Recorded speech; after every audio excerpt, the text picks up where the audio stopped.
자, 오늘 새벽에 또다시 뉴욕 증시가 관세에 대한 여파에 힘입어서 맥을 못 추는 상황이 발생했는데요. 자, 오랜만에 이분과 함께 뉴욕 증시 흐름 어떻게 보셨는지 분석하면서 들어가 보겠습니다. 한미글로벌 김태수 대표입니다. 안녕하십니까? 네, 안녕하세요. 네, 다시 이렇게 뵙게 돼서 반갑습니다, 대표님. 네, 반갑습니다. 네. 자, 오늘 미국 상황 어떻게 보셨는지 좀 한 줄 평으로 들어볼게요. 네, 오늘 한 줄 평은 시장 최대 리스크는 트럼프 협박의 정치입니다.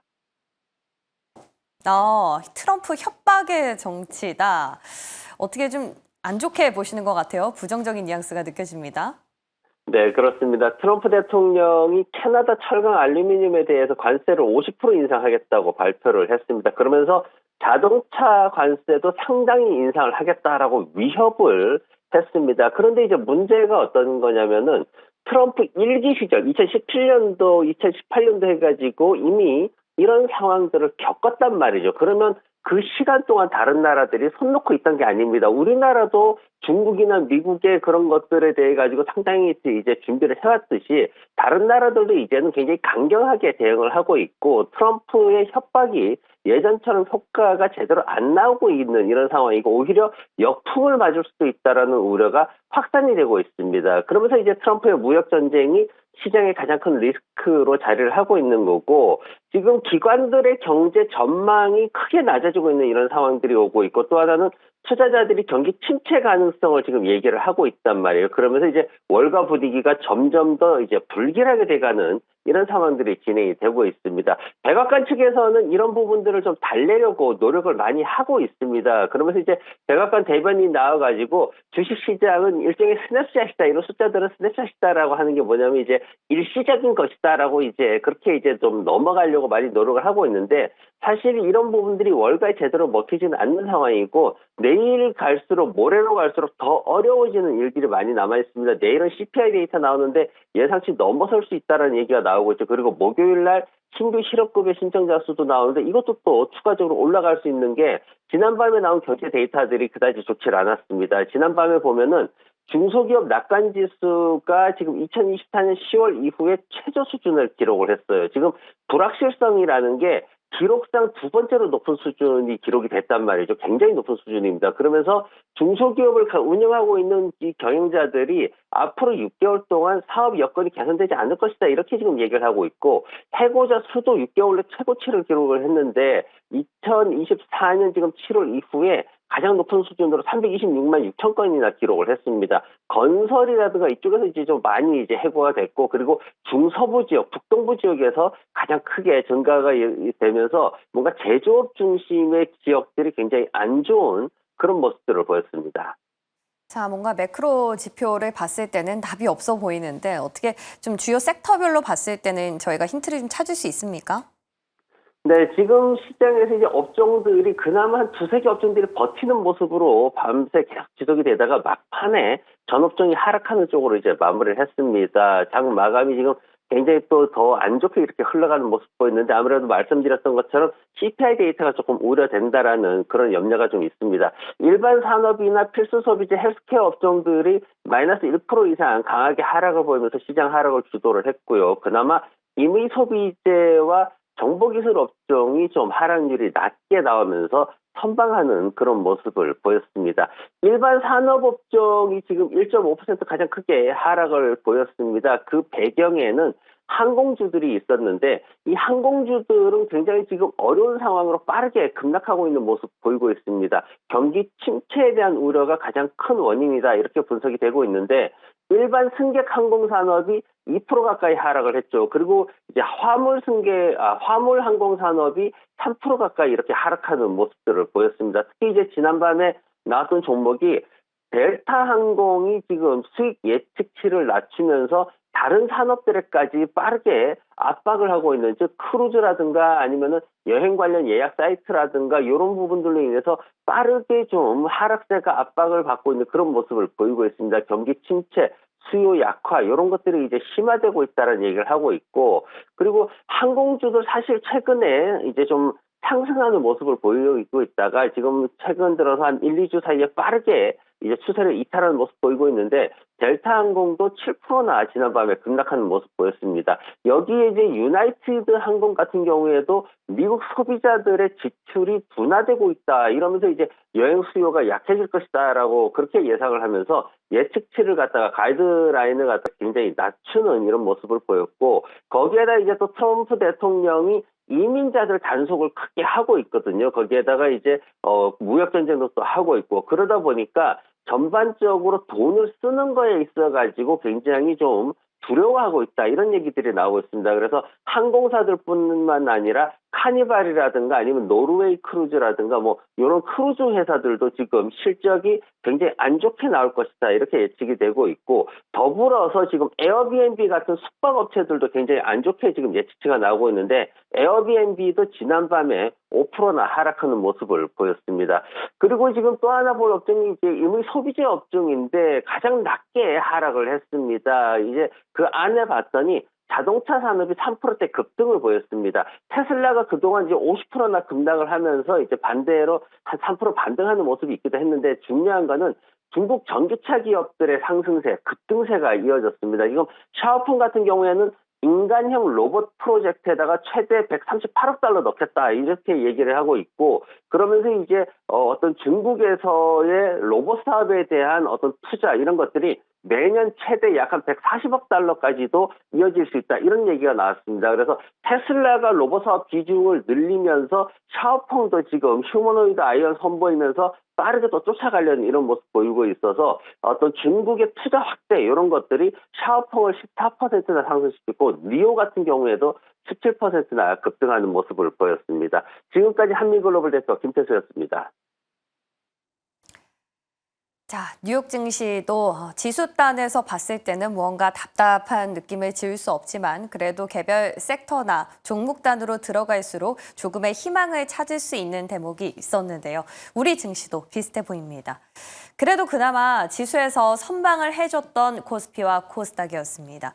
어제 저희가 대담 시간에 얘기를 나눴을 때 한 1, 2% 정도로 낙폭이 제한되기만 해도 상당히 선방한 결과치일 것이다라고 전망을 했었죠. 그런데 감사하게도 예상대로 그렇게 흘러가줬습니다.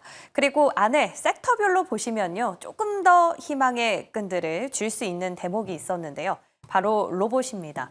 자, 물론 큰 로봇 개별 호재가 있긴 했지만 그 밖에 여타 글로벌 회사들에게 계속해서 러브콜이 들어오고 있다라는 기사가 있었습니다. 물론 가장 큰 협력 고리는 보스턴 다이내믹스가 되겠죠. 그런데 오른 종목들을 한번 보시면 클로벌 그리고 T로보틱스는 무려 상한가. 그 밖에 우리가 대기업 협력근을 갖고 있는 그 기업들 가운데서는 유일로보틱스가 강세를 보였습니다. 다시 말해서 지난번에 로봇 섹터가 움직일 때와는 조금 다른 모습을 보일 수 있죠. 그때 대장은 레인보우 로보틱스였는데 이번에는 그 이름이 좀 빠져 있다라는 점, 대장주가 바뀐 걸까요? 그리고 유리기판은 저희 어제도 이 자리에서 같이 점검을 해봤었는데 엔비디아 GTC 컨퍼런스도 예정이 돼 있지만 어제는 또 개별적으로 삼성전기가 우리의 생각보다 빠르게 유리기판을 생산할 수도 있겠다라는 기대감이 시장에 더 크게 작용이 됐습니다. 이로 인해서 피로틱스가 10%, YC캠 7% 정도 올랐는데 정작 주인공인 삼성전기의 주가는 조금 미지근하네요. 마찬가지로 대장인 SKC, 삼성전기, LG이노텍보다는 아래단에 있는 장비단의 흐름이 더 좋았다라는 점 약간 좀 눈에 띄는 대목이고요. 반도체와 2차 전지는 어제 주도를 했다라기보다는 오늘 장에서 한번 고민을 해보면 어떤가 싶어서 한번 기재를 해봤습니다. 특히 반도체의 경우에는 제우스, 원익그룹주처럼 기존의 레거시 장비 기업들이 좋은 움직임을 보였다라는 사실을 볼 수 있었는데요. 정말 2분기에 레거시 쪽 봄이 올까요? 세간에서는 이미 봄이 왔다라는 평도 있습니다. 이 부분 잠시 뒤에 같이 점검해 볼 거고요. 끝으로는 2차 전지입니다. 와, 어제 테슬라가 낙폭이 꽤 컸기 때문에 우리 2차 전지 괜찮을까 싶었는데 생각보다 2차 전지 쪽도 잘 버텨줬습니다. 셀 소재, 물론 하락하긴 했지만 그래도 그 낙폭이 상당히 제한적이었다라는 점에서 고무적이다라는 생각이 드는데요. 이러한 연유에는 두 가지 배경이 있었습니다. 트럼프 대통령이 테슬라를 지지하면서 새벽에 테슬라 자동차를 사겠다라는 발언도 했었고요. 또 테슬라의 주간 판매량이 발표되고 있는데 중국을 기준으로 봤을 때는 2월 말일자부터 조금씩 올라가고 있다라는 겁니다. 물론 전연을 기준으로 봤을 때는 아직까지 미흡한 부분이 있지만 그래도 주간 단위로는 상당히 좀 고무적인 데이터를 우리가 볼 수 있다라는 점을 긍정적으로 해석했다라는 평인데요. LNF는 좀 예외입니다. 장 막판에 개별 호재가 있었다라는 점. 그래도 대주전자 대표적인 또 테슬라양 소재 기업으로 꼽히는데 한 3% 정도 낙폭을 기록했다라는 거네요. 자, 이렇게 해서 어제 짝에서 저희가 올랐던 주요했던 섹터들 살펴봤는데 이런 부분들 오늘 장 또 힘을 낼 수 있을지 같이 고민해 보겠습니다. 자, 이렇게 시황 살펴봤고요. 이제 오늘 시작에 우리가 또 주목해봐야 하는 이슈는 뭐가 있는지 뉴스 기사로 확인해 보겠습니다. 요즘은 계속해서 인물에 대한 이야기가 참 많이 올라오네요. 오늘 새벽도 관세 전쟁이었죠.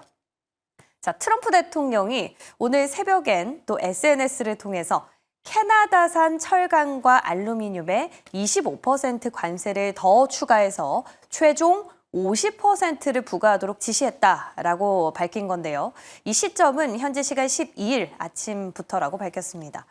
자, 이렇게 트럼프 대통령이 캐나다에 추가로 25%나 관세를 부과하겠다라고 강경하게 입장을 밝힌 건 바로 캐나다의 보복 조치 때문인데요. 어제였죠. 캐나다 온타리오주가 미국으로 수출하는 전력에 25% 추가 요금을 부과하겠다라고 밝혔기 때문입니다. 그러자 트럼프 대통령 또 캐나다가 전력 수출세를 예고한 뉴욕과 미시간, 미네소타주에 국가 비상사태를 선포하겠다라고 엄포를 놓은 건데요. 이에 따라서 이번 주에 또 캐나다 차기 총리로 취임할 예정인 마크 카니 자유당 대표가 캐나다에 대한 공격이라면서 우리도 대응을 강경하게 하겠다라고 밝혔지만 곧 이어서 미국 상무장관과 대화 끝에 미국 수출 전력에 대한 25% 추가 요금 부담은 잠정 중단하겠다라고 진화에 나섰습니다. 그러자 트럼프 대통령도 조금은 온화하게 재고를 해보겠다라면서 일단락이 됐는데요. 잠시 뒤에 또 전문가랑 함께 관세 논란에 대한 국내 증시 여파 체크해보겠습니다. 자, 그리고 이어서 바로 두 번째 기사도 만나보시죠. 또 트럼프 대통령이 주인공이네요. 자, 미국과 우크라이나가 현재 시간 11일 사우디에서 열린 외교안보 최고위급 회담에서 우크라이나 전쟁 30일 휴전 추진에 전격 합의한 걸로 전해졌습니다. 무려 9시간에 걸친 진통 끝에 지난달 말에 있었던 정상회담의 갈등을 간신히 이렇게 봉합을 한 건데요. 자, 양국은 성명서를 내고 미국은 중단됐던 우크라이나 군사 지원을 즉각 복원하고 우크라이나는 미국이 제안한 30일 잠정 휴전안을 받아들이기로 서로 합의를 한 겁니다. 여기에 또 그동안 논란이 됐었던 게 광물 협정인데요. 이 광물 협정과 관련해서도 가능한 한 빨리 체결하기로 합의했다라는 내용이 들어갔습니다. 자, 이렇게 공동 성명 발표 소식이 전해진 뒤에 트럼프 대통령은 기자들과 만나서 러시아가 30일 휴전안에 동의하기를 희망한다면서 푸틴 대통령과는 이번 주 중으로 소통을 추진할 것이라고 밝혔고 또 더불어서 젤렌스키 대통령도 다시 백악관에 초대하겠다라는 의사를 덧붙인 걸로 전해졌습니다. 자, 이렇게만 잘 정리가 된다면 정말 해피한 그런 결말이 맺어질 수도 있을 것 같다는 생각이 드는데요. 그런데 우리는 또 지금 현재 이 시점에서 국내 증시에 미칠 영향부터 점검을 해봐야겠죠. 오늘 저희와 함께 하실 분은 SB인베스트 이주호 본부장입니다. 어서 오십시오. 안녕하세요. 네, 반갑습니다. 자, 오늘 새벽에 미국과 캐나다 보복 관세 논란이 정말 어마어마했습니다. 오늘 우리 시장에 미칠 여파는 어떻게 보십니까? 그동안 뭐 관세에 대한 우려 속에서 좀 국내 증시는 어느 정도 선방했거든요. 미국 증시가 좀 빠진 거에 비해서 국내 증시는 어느 정도 선방했다.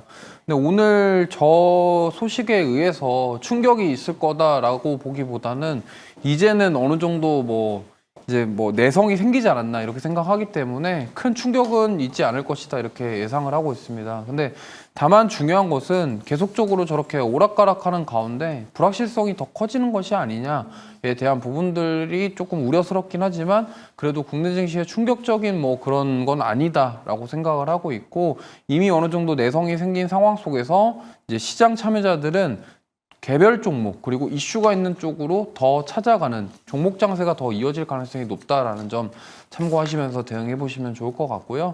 어제 시장 보면은 강했던 쪽만 굉장히 강했거든요. 그렇기 때문에 오늘도 그러한 흐름이 연속될 것이다라고 예상하고 있습니다. 일단 철강이랑 알루미늄에 대한 25% 관세 부과는 현지 시간 12일부터면 이제 얼마 남지 않았지 않습니까? 이 부분은 예정대로 진행이 될 걸로 지금 전망이 되고 있는데 우리 시장이 이 부분 악영향은 없을까요? 이미 선반영이 됐을까요? 이미 뭐 그걸로 인해서 충격을 받을 거였으면은 더 받지 않았을까 싶은데 네. 지금 국내 증시는 어느 정도 선방해주고 있다라는 측면에서 봤을 때 그거를 크게 영향을 받지 않을 것이다. 이제 철저하게 완전히 종목 장세로 가고 있거든요. 그렇기 때문에 맞아요. 지금 뭐 시장은 계속적으로 지지부진할 수도 있겠습니다만 이게 크게 충격을 빠뜨릴 정도는 아니다라고 보고 있고 지금 캐나다와의 미국을 보시면요. 그 두 나라는 파이브 아이즈에 속해 있는 나라입니다. 근데 되게 친근한 우방국끼리 지금 저렇게 하고 있는데 이게 그냥 트럼프가 지금 얘기를 하는 게 진짜 이게 좀 확인이 필요할 것 같아요. 협상용인지 아니면 진심인 건지 네. 뭔지 우리는 알 수 없기 때문에 예. 이게 지금 더 중요할 것 같고요. 그럼 만약에 협상용으로 한다고 한다면 이제 어느 순간은 내성이 생겨서 또 저게 협상용 카드구나 이렇게 받아들이게 된다면 오히려 저런 소식이 나왔을 때 시장이 빠지기보다는 더 이제 상승할 수 있다. 왜냐하면 러시아 우크라이나 전쟁, 이스라엘 전쟁도 갔을 때 처음에는 충격이 컸지만 그 다음에는 뭔가 군사적인 대처가 나온다고 하더라도 시장은 반응이 없었거든요. 그러한 개념으로 조금 접근해 보시면 좋을 것 같습니다. 그 종목별이라는 또 힌트를 주셨고 마침 또 핫한 이슈가 재건이라서 네. 재건주를 어떻게 좀 다시 봐야 되나라는 또 생각이 드는데 너무 좁은 생각일까요? 제가 재건은 나올 때마다 좀 약간 부정적인 말씀을 드리는데 이게 아니 지금 보시면 진짜 알겠지만 끊임없죠. 네 트럼프가 계속 말을 바꾸기 때문에 네. 과연 이게 진짜 이루어질 것인가? 투자를 해야 되는 섹터가 맞는 것이냐. 그러면 지금 어떻게 보면은 제가 저번에도 말씀드렸지만 지금 미국과 유럽과 네. 그다음에 우크라이나와 러시아의 서로 간의 이해관계 자체가 굉장히 얽히고 설켜 있어서 복잡합니다. 복잡한 상황 속에서 과연 저 휴전이라던가 종전이 이루어지는 데까지의 그 가기까지의 그 과정이 순탄치만 않을 것이고 네. 그럼 그 안에서도 또 다른 소식이 나올 거고 뭐 이랬다가 저랬다가 뭐 정말 많은 일들이 발생할 거기 때문에 과연 이제 이걸 가지고 뭐 진짜로 뭐 종전이 되고 휴전이 되기 때문에 앞으로는 재건이 좀 수혜를 받을 것이다라고 좀 중장기로 보고 투자를 하시는 분들이 계시다고 한다면 네. 그 과정 속에서 변동성이 클 거기 때문에 그래요. 이 부분을 좀 감안하셔서 참고를 해보시면 좋겠고 만약에 좀 접근하신다고 한다면 네. 좀 적은 비중으로 트레이딩 관점으로 접근하시는 게 좀 맞지 않는 전략일까 생각합니다. 그 변동성을 감당할 수 있다면 장기 투자도 가능하겠지만 원체 그 폭을 예측할 수 없기 때문에 만약 그렇다면 좀 짧게 트레이딩 관점 정도만 유효하다라는 입장입니다. 자, 좋습니다. 자, 이제 전일장을 저희가 한번 리뷰를 해볼 텐데요. 어제 진짜 생각보다 우리 증시가 잘 버텨줬어요. 그렇다고 뭐 수급이 받쳐주는 것도 아니었는데 도대체 이 힘은 어디서 나왔다고 보세요? 지금 기관 투자자들이 조금 더 적극적인 것 같습니다. 네, 외국인들보다 적극적이고 네. 그 안에서 지금 쏠림 현상이 명확하게 드러났다고 보시면 돼요. 시장 전반적으로 봤을 때는 아직도 외국인과 기관의 수급 자체는 좀 너무 좋지 않은 상황입니다만 그럼에도 불구하고 특정 섹터 쪽으로 유입이 되다 보니까 기관 투자자들이 좀 강하게 지금 뭔가를 해주고 있는데 이게 연속적일지는 좀 체크를 해봐야 되겠고요. 그런데 이제 남아있는 것은 이겁니다. 그럼 이런 상황 속에서도 개인 투자자들은 사고 있고 그럼 여기서 기관 투자자라던가 메이저 수급들이 앞으로 들어올 수 있냐 없냐는 조금 더 봐야 되겠죠. 하지만 그래서 제가 말씀드리는 게 철저하게 자꾸 종목 장세로 간다. 그러니까 지금 기관과 외국인들도 이 안에서도 어떤 섹터를 사야 되냐를 계속적으로 고민하고 찾아가고 있는 과정이다. 이렇게 보시면 좋을 것 같아요. 자, 종목별, 그럼 업종별로 저희가 공략을 해볼게요. 어제 힘이 가장 강하게 실렸던 섹터 한 3개 정도 꼽으라 한다면 로봇, 유리기판, 바이오 정도 되지 않을까 싶습니다. 로봇은 약간 대장이 바뀌었나? 라는 생각이 들면서 다시 한번 가는, 마치 방산에서 우리 비슷한 그림 본 것 같다라는 생각도 들고요. 유리기판은 또 삼성전기가 시생산에 임박했다는데 그러면 SKC보다 더 빠르게 생산에 들어갈 것인가라는 의문점도 생깁니다. 그건 모르죠. 모르는데. 내부자가 아닌 네, 이상. 지금 뭐 분위기상 일단 SKC는 그동안 어떠한 기대감뿐만이 아니라 정말로 공개도 했잖아요. 그러다 보니까 이 부분에 있어서 조금 더 신중하게 하는 것 같고, 삼성 쪽은 이제 한다. 그러니까 사실 이런 것 같아요. 주식시장은 뭘 처음 얘기가 나오면은 그거에 대한 기대감이 확 올라왔다가, 그러고 나서 이제 약간 기대감이 이제 진짜로 되나 안 되나를 좀 보다가 그게 진짜로 될 것 같으면 삼양식품처럼 확 그렇게 가버리는 이런 흐름이기 때문에 조금 더 보셔야 될 것 같고요. 결국에는 삼성에서 지금 삼성전기를 통해서 이걸 가지고 뭔가를 만들어낼 것이냐에 대한 부분들이 시장 참여자들의 기대를, 왜냐면 삼성전자 주가도 보시면 알겠지만 그동안 너무 많이 못 올랐었고, 지금 삼성은 어떻게 보면은 확실하게 드라이브를 걸어야 되는 상황이긴 하거든요. 그렇기 때문에 이거에 대한 기대감들이 있다 정도로 보시면 되겠고, 과연 이게 연속적으로 올라갈 수 있냐 없냐에 대한 부분들은 조금 보셔야 될 것 같아요. 유리기판 쪽이요? 네, 근데 뭐 유리기판 전반적으로 저는 더 갈 가능성이 높을 것 같아요.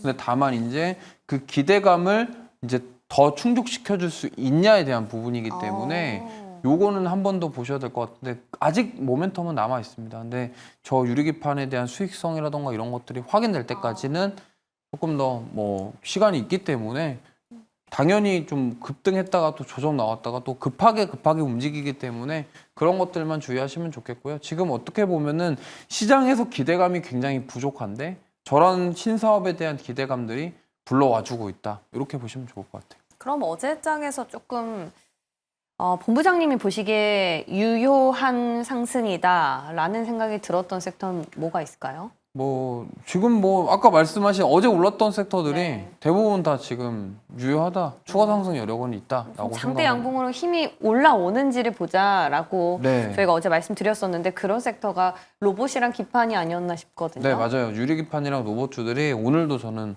힘을 낼 가능성이 높을 것 같아요. 근데 네. 이제 투자를 할 때 우리가 뭐 오늘만 바라보고 그냥 오늘 사고 팔고 이렇게 하시는 분도 있겠지만 네. 또 기간을 두시고 투자하시는 분도 있기 때문에, 그래서 제가 봤을 때는 물론 오늘도 상승이 나오겠지만 이제 연속적으로 상승에 대한 부분들, 그러니까 과연 이제 사람들이 조선이랑 방산처럼 다 갈 거라고 생각을 하기 때문에 그거에 대한 좀 약간 경계는 높아지죠. 필요하지 않나 이렇게 생각합니다. 그럼 기판은 일단 뭔가가 실적으로 가시화되는지 부분 체크가 필요하고, 로봇은 그게 아니라서 지금 이런 종목을 보자라고 언급을 주신 걸까요? 일단 레인보우 로보틱스를 예를 들면은 네. 삼성전자의 계열사가 된다라는 기대감은 저는 이미 주가에 반영됐다라고 생각을 해요. 그죠. 그러면은 여기서 한 단계 더 레벨업이 되기 위해서는 레인보우 로보틱스의 어떤 뭐 계약이라던가 뭐 진짜로 실제로 뭔가 나와줘야 돼요. 휴머노이드를 뭐 해가지고 뭐 계약이 나온다던가 매출이 나온다던가 어떠한, 그러니까 이제는 기대감을 더 뛰어넘을 수 있는, 그러니까 삼성 효과가 아니라 이제 그 다음 기업 자체의 어떠한 성과 이런 것들이 나와주는 모습이 나오지 않는다고 한다면 여기서 레벨업 되기는 쉽지 않을 것 같아요. 그러면 이제 우리는 후발주자를 봐야 되는데, 그렇죠. 지금 유일로보틱스랑 티오로보틱스가 그런 약간 케이스고 네. 클로봇이 지금 새로운 시대로. 강하거든요. 근데 네. 지금 클로봇이 과연 연결돼 있는 쪽이 어디냐? 현대 쪽입니다. 그렇죠. 보스턴. 그러면 네, 보스턴 다이내믹스가 연결이 돼 있는데, 클로봇이 지금 대장으로 바뀌었다고 한다면, 제가 로봇주들 얘기할 때 그때 로보티즈도 얘기했었어요. 네네. 액추에이터 얘기했었고, 오히려 좀 못 간 쪽을 보자라고 했는데 지금 그쪽으로 이동하고 있잖아요. 예. 그러니까 역시나 마찬가지입니다. 지금 클로봇이 올라갔는데 추가 시세에 나올 수 있겠지만 여기서 가격적인 부담감이 있으시다면 클로봇 말고 이제 다른 종목도 찾아봐야죠. 그러니까 항상 네. 올라가기 전 미리 샀다가 뉴스 나올 때 파는 게 가장 깔끔합니다. 네, 클로봇은 지금 소프트웨어 쪽이지 않습니까? 네. 그럼 다음 타자 못 갔던 기업 중에는 부품 쪽을 찾으셨어요? 네, 뭐 이거는 사실 감속기? 네, 뭐 아니요, 감속기는 아니고 예. 약간 우리가 지금 대부분 다 이제 로봇주들이 전동 모터 방식이거든요. 근데 저는 유압 로봇 방식을 기술력을 가지고 있는 아, 말씀 주셨죠. 네, KNR 시스템이라고 네. 과거에도 한번 말씀드렸었는데 네. 여기가 유압 로봇 시스템에 대한 가치입니다. 그러면 지금 현대차도 만들려고 하는 게 스마트 팩토리고 삼성도 그렇고 지금 우리나라 기업들이 지금 꿈꾸고 있는 거는 어떻게 보면 인건비를 좀 줄이면서 효율성을 높이자기 때문에 스마트 팩토리에 대한 부분들은 저는 앞으로 만들어 나갈 것이다라고 생각을 하고 있고 현대 같은 경우는 올해 도입을 시킨다고 했죠. 근데 이게 중요한 게 휴머노이드 로봇이나 이런 걸 사용하는데 그 안에서 이제 무게입니다. 분명히 그 자동차 공장에서 무거운 부품들이라던가 부속품들이 있을 거예요. 근데 그런 것들을 들기 위해서는 유압 로봇이 조금 더 무게에 대한 부분들까지도 우리가 고려해 볼 수 있기 때문에 여기에 대한 가치가 저는 부각되지 않을까. 그리고 보스턴 다이내믹스에 대한 부품 공급 이력이 있는 기업이기 때문에 지금 클로봇이 이렇게 갔지만 이제 아직 많이 못 올랐던 이 KNR 시스템도 충분히 가능성이 있다라고 생각하고 있습니다. 또 이 KNR 시스템이 지금 보스턴 다이내믹스에 부품을 공급했던 이력이 있기 때문에 지금 클로봇이 이러한 재료로 간다라는 측면에서 클로봇의 후속주로도 충분히 저희가 공략을 해볼 수 있다라는 점입니다. 한번 지켜볼 거고요. 자, 그리고 매일 3프로님이 이런 댓글을 올려주셨네요. 로봇이랑 유리 기판 말씀하시는 거죠. 아직은 끌고 가는 구간보다는 단기 트레이딩이 유효한 구간 같다. 뭐 같은 네. 맥락에서 보시는 듯 보입니다. 자, 이렇게 해서 저희가 전일장에서 좀 힌트를 얻어봤고요. 이번에는 오늘 조금 기대를 해볼 만한 섹터 뭐가 있는지 좀 고민을 해봤습니다. 첫 번째, 반도체인데요. 반도체가 레거시 회복이 될 것이다 라는 시점이 조금씩 앞당겨지고 있는 것 같아요. 하반기에서 3분기에서 2분기. 어제는 제가 시장에서 지금 봄이 왔다라는 얘기까지 들었거든요. 그래서 그런지 네. 뭐 원익이라든지 제우스나 기존의 장비단이 그나마 어제 좀 힘이 괜찮았던 것 같아요. 원익은 좀 별개로 보셔야 될 것 같아요. 그래요? 원익 홀딩스가 올라간 이유는 네. 로봇에 대한 원익 로보티즈에 대한 가능성 때문에 지금 올라간. 그러니까 원익 홀딩스는 반도체 기업 맞는데 지금 오히려 로봇 쪽에 더 가까워져 있다라고 보시면 돼요. 그러니까 로봇 모멘텀이 있나요? 네, 그래서 이게 제가 개별적으로 보셔야 된다. 종목 장세라는 이유가 저게 딱 봤을 때는 반도체 기업인데 왜 올라가지? 왜 저렇게 세지? 하면은 이제 다른 쪽으로 우리가 생각해봐야 된다는 거고 지금 로봇에 대한 모멘텀이 있기 때문에 좀 개별적으로 강한 거고 지금 사실은 중국에서 그동안 디램을 대량 공급했죠. 범용 메모리 반도체를. 네. 근데 이제 이 부분이 회복된다라는 것은요. 이제 아무래도 공급량 자체가 어느 정도는 좀 조절이 되고 있지 않냐 이렇게 생각할 수도 있기 때문에 분명한 것은 저도 이제 앞으로 이런 낸드라던가 이쪽 디램 쪽은 회복이 될 것이다라고 저도 생각하고 있는데 근데 이거 아직 몰라요. 정확하게 언제 회복되냐 안 되냐 이거가 지금 중요한 게 아니라 결국에는 지금 디램이라던가 낸드 쪽보다는 이제 앞으로 새로운 게 뭐가 있냐 이거에 지금 시장은 관심을 갖는다라고 보시면 될 것 그게 같아요. 유리기판 아닐까요? 네, 지금 그래서 유리기판 주들이 조금씩 움직이고 있지 않나 이렇게 생각합니다. 그럼 반도체는 아직 멀었다고 보세요? 뭐 이게 사실 지금 언제 다시 오냐 그렇게 말하신다면 잘 모르죠. 사실 언제 이게 과연 이제 메모리 반도체가 좀 가격이 회복이 되면 수익성에 대한 부분들은 기대해 볼 수 있겠지만 근데 이게 지금 삼성전자나 SK하이닉스를 불씨를 살릴 원동력이 될 수 있겠냐에 대한 부분은 약간 글쎄요고요. 차라리 지금 아까 말씀하신 것처럼 좀 단기 트레이딩 관점으로 좀 즐겨 보시기에는 유리기판 쪽이 힘이 좋으니까 그쪽이 맞지 않나 이렇게 생각하고 있습니다.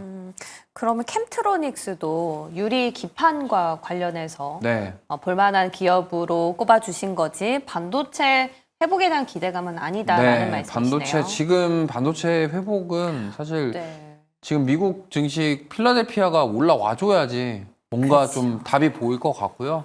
이제 근데 미국과 우리나라를 비교하는 건 좀 그렇지만 이게 연결고리는 충분히 있습니다. 왜냐하면 미국 빅테크 기업들에 대한 수익성이 악화되면은 그만큼 우리나라 입장에서는 미국에서 AI와 이런 산업들, 4차 산업들에 대한 준비 과정 속에서 수익성이 악화된다. 그럼 앞으로 그들의 수익성이 떨어지면 우리나라에서 지금 잘하고 있는 HBM이라던가 이런 거에 대한 수익성은 어떻게 될 거야? 이거에 대한 고민을 할 수밖에 없는 상황이기 때문에 차라리 이제 유리기판처럼 앞으로 차세대 디램, 그리고 삼성전자가 얼마 전에 차세대에 대한 계획을 밝혔잖아요. 네. 브로드컴이랑도 뭔가를 한다라고 하고 있기 때문에 오히려 이쪽으로 좀 집중을 하시는 게 좋겠고, 캠트로닉스 같은 경우는 사실 이 유리 인터포저 개발에 대한 모멘텀이 있어서 네. 삼성 유리기판 패널 시제품 납품에 대한 모멘텀이 있습니다. 그래서 이 부분에 대해서 지금 피로텍스보다 아직 못 올라와서 예. 좀 여기서 만약에 전고 좀 돌파하면은 좀 시세 한번 볼 수 있지 않을까 해서 관심주로 가져와 봤습니다. 좋습니다. 캠트로닉스 유리기판에서 한번 찾아봤습니다. 반도체는 저희가 지금까지 점검을 해봤을 때 그래도 선반영이 되는 격이 있기 때문에 지금부터 접근을 좀 해보자라는 의견이 상당히 좀 우세했었는데 오늘은 의견이 좀 갈립니다. 여러분 중심 잘 잡아보시고요. 자, 이번엔 2차 전지도 점검해보겠습니다. 어제 테슬라가 10% 넘게 밀린 거 치고 우리 네. 참 잘 버텨줬어요. 그렇죠. 이런 거 보면 진짜 연동이 이제 안 되는 건가라는 생각도 들고. 근데 데이터 보니까 트럼프 대통령이 테슬라를 사겠다라고 뭐 지지해준 거를 떠나서 네. 중국의 판매 대수가 2월 말부터 조금씩 회복이 되고 있더라고요. 그게 지금 오늘 뭔가 좀 네, 비관적으로 보이시죠? 조금 회복됐는데 네. 긍정적이다 이렇게 보기에는 쉽지 않을 것 같아요. 지금 너무 눈높이가 낮았던. 네, 테슬라는 거라. 이미 유럽도 그렇고 네. 중국도 그렇고 지금 다 판매량 감소예요. 근데 그렇죠. 그런 상황 속에서 또 정치적인 행보를 하고 있기 때문에 이게 과연 회복되기가 쉬울 것이냐. 조금 올라왔다고 이제 반등하나 이렇게 기대를 하기에는 네. 이제 아직은 조금 아직 뭔가 아니다. 좀 그렇지 않나 이렇게 생각해서 예. 지금 2차 전지 업황 자체가 회복이 언제 될 것이냐에 대한 부분은 저는 올해까지도 회복되기 힘들 거라고 봐요. 올해뿐만이 아니에요. 지금 당분간. 2025년. 네. 네. 내년에도 과연 회복될 수 있을까에 대한 부분이기 상당히 때문에 보수적이시네요. 네, 왜냐면 이게 지금 하루아침에 이렇게 업황이 회복되기가 쉽지가 않고 지금 미국도 경기 둔화에 대한 우려가 있고 중국도 막상 CPI 지표 나오니까 생각보다 이거 아닌데라고 반응이 나왔잖아요. 그럼 이런 상황에서 과연 전기차에 대한 판매량 업황 회복이 이루어질 수 있냐에 대한 부분이죠. 경기 둔화에 대한 시그널이 왔을 때 가장 소비자들이 구매를 망설이게 되는 게 큰 비용이 나가는 건데 그 중에 하나가 또 자동차이기 때문에 그걸 고려해 보시면 좋을 것 같습니다. 그럼 2차 전지 쪽은 트레이딩도 저희 하지 말고 그냥 눈 감고 있을까요? 만약에 내가 2차전지 쪽 본다고 한다면 예. 오히려 셀 3사라던가 포스코 그룹주 위주로 모아가시는 약간 무겁게 네, 길게요. 대형주 위주로 이거 약간 좀 트레이딩이 아니라 모아간다라는 느낌으로 좀 긴 호흡으로 가져가시는 게 좋을 것 같아요. 왜냐면 지금 어떻게 보면은 셀 3사 같은 경우는 지금 전기차뿐만이 아니라 이제 원통형 배터리부터 시작해서 다른 쪽으로 뭔가 만들어 가려고 하는 모습이 나오고 있고 결국에는 지금 2차 전지가 로봇이라던가 다른 데 쓰이게 될 거예요. 그러니까 우리는 그런 모멘텀을 기대해 봐야지 그러면은 그런 모멘텀을 기대한다고 한다면 셀 3사라던가 오히려 포스코 쪽으로 그룹주 쪽으로 보시는 게 좋지 않겠냐 싶습니다. 좋습니다. 오늘따라 좀 상당히 보수적으로 보시는 우리 이주호 본부장입니다. 자, 그렇다면 오늘 시장은 어떻게 방향성을 잡고 움직이실지 좀 궁금해지는데요. 네, 오늘 빠지기보다는 예. 좀 상승 쪽이 나올 가능성이 높을 것 같아요. 오히려 상승하지 않을까 싶고 다만 이제 뭐 어떤 드라마틱한 상승을 기대를 하실 수 있겠지만 그렇게 나오기는 좀 어렵지만 그래도 좀 무난하게 어제처럼 선방해주지 않을까 생각합니다. 동진세미캠은 반도체인데 네. 오늘 장에서 공략이 가능한가요? 네, 동일세미캠 오늘 가져온 이유는 예. 지금 삼성전자 아까도 말씀드렸지만 차세대 메모리 그 다음에 브로드컴과 협업을 해서 파운드리와 관련된 뭐 이슈가 있어요. 근데 지금 어쨌든 차세대 디램, 그러니까 디램을 새로운 디램을 만들기 위해서는 미세 공정이 필요하고 그럼 삼성전자 입장에서도 이 노광 장비를 고려 안 할 수가 없고요. 지금 이미 하이닉스랑 삼성전자 다 노광 장비에 대해서 고려를 하고 있기 때문에 그러면 이 동진세미캠이 왜 중요하냐면 이게 지금 노광 장비에 들어가는 그 감광에 대한 사업을 하고 있는데 그게 중요해집니다. 그러니까 미세 반도체가 더 반도체 칩을 미세화하고 설계를 미세화하기 위해서 이 감광에 대한 부분들은 중요하고 또 도니세미캠 같은 경우는 삼성이랑 친해요. 그러니까 과거에 그렇죠. 네. 삼성전자에서 지분 투자를 했었고 네. 대표적인 삼성 밸류체인이고 최근에 힘이 좋아요. 최근에 좀 시장 빠지는 거에 비해서 힘이 좋기 때문에 만약에 이 지금 감광액과 관련된 노광 장비 그리고 삼성전자에서 만약에 새로운 공정, 차세대 메모리 이러한 쪽으로 계속 이슈가 나온다고 한다면 한 번쯤은 동시세미캠 그동안 반도체주들 반등할 때 거의 못했거든요. 그러니까 아예 지금 저는 바닥권에 있다라고 생각을 하고서 네. 좀 지금 접근해 보시기에는 가격적인 부담감이 없기 때문에 트라이 해볼 수 있다라고 생각해서 가져와 봤습니다. 긴 호흡으로 볼까요? 뭐 길게보다는 좀 단기간에도 시세가 한번 노려볼 수 있을 것 같아요. 그래요? 그러니까 원익처럼 아. 그렇게 좀 엮일 수가 있는 거죠. 그러니까 도지세미캠도 삼성에서 어떤 드라이브로 걸 때, 삼성의 차세대 뭔가 준비하는 거에 수혜를 받을 수도 있지 않을까. 이렇게 접근하시는 게 맞을 것 같습니다. 그리고 지금 동지세미캠 유리기판에 대한 사업도 뭔가를 네. 하고 있기 때문에 아, 예. 같이 연결될 수도 있겠다라고 보시면 좋겠어요. 좋습니다. 시장 분위기가 분위기인지라 저희가 좀 긴 전략보다는 좀 짧게 치고 빠지는 그런 전략을 오늘은 좀 고민을 해봤던 것 같아요. 도움 말씀 주신 이조 본부장 여기서 인사드립니다. 고맙습니다. 감사합니다.